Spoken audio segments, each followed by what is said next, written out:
So we mentioned that there's two ways in which we measure distance and use numbers. One is when we're talking about a specific chord itself, which is what we've just been talking about. We're not worried about the relationship of the distance from one chord to the next chord. We're just looking at a chord and its own numbers, its own distances from itself.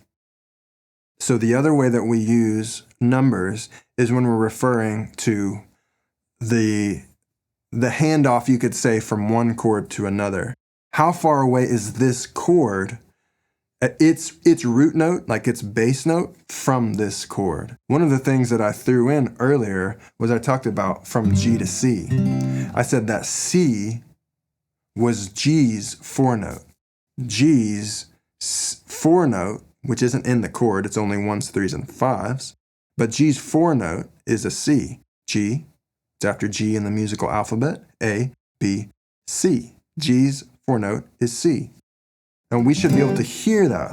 I play this G, one, and I call it one. Now we're talking about the distance away from G to some other chord. How far away is C chord from G chord? 1, 2, 3, 4. Okay.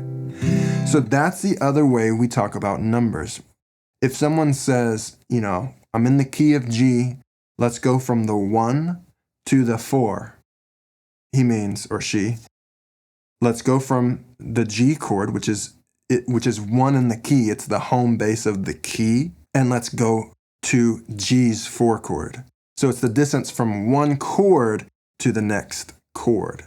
So the way that we understand distances within a key, I use what's called the circle of chords.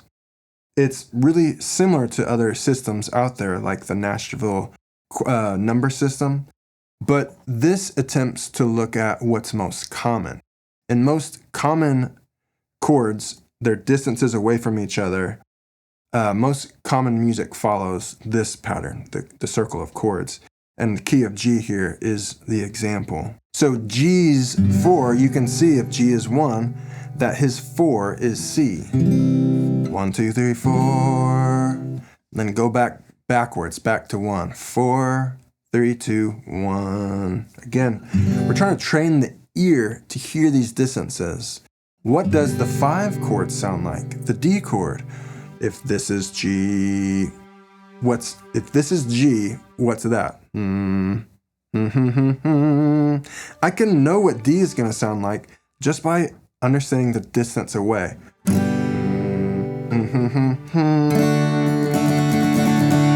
Right? What does the minor chord sound like? The E minor. Okay? So if some of these chords, like the 3rd chord and the 7 chord, are something that you haven't done or don't understand, this is all level 2 concepts.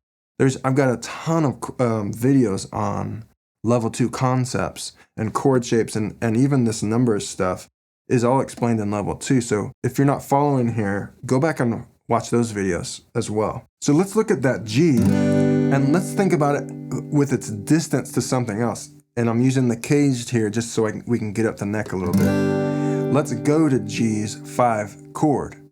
Well, earlier we said G's 5, we said it in a couple different ways, but G's 5 is D, right there where my 3rd finger is. 1, 2, 3, 4, 5. So there's my 5 right there. If I build a major chord there in the A shape, I've gone to the actual 5 chord.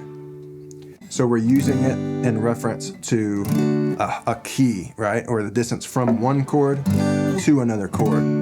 Okay. 1, 2, 3, 4, 5. 1, 2, 3, 4, C chord. Okay. So that's how numbers work. Again, there was 2 ways we looked at numbers, but they both had to do with the distance away from some reference point. My friend is 5 miles away from McDonald's, okay? All right, it's a distance away. One way that we use it, again, is just looking at a specific chord and its notes within that chord or distances from that chord. And the other way was looking at it in context to like a key. When we say we're in the key of G, and I'm going from the 1 to the 5 chord to the 4 chord, the 6 minor chord.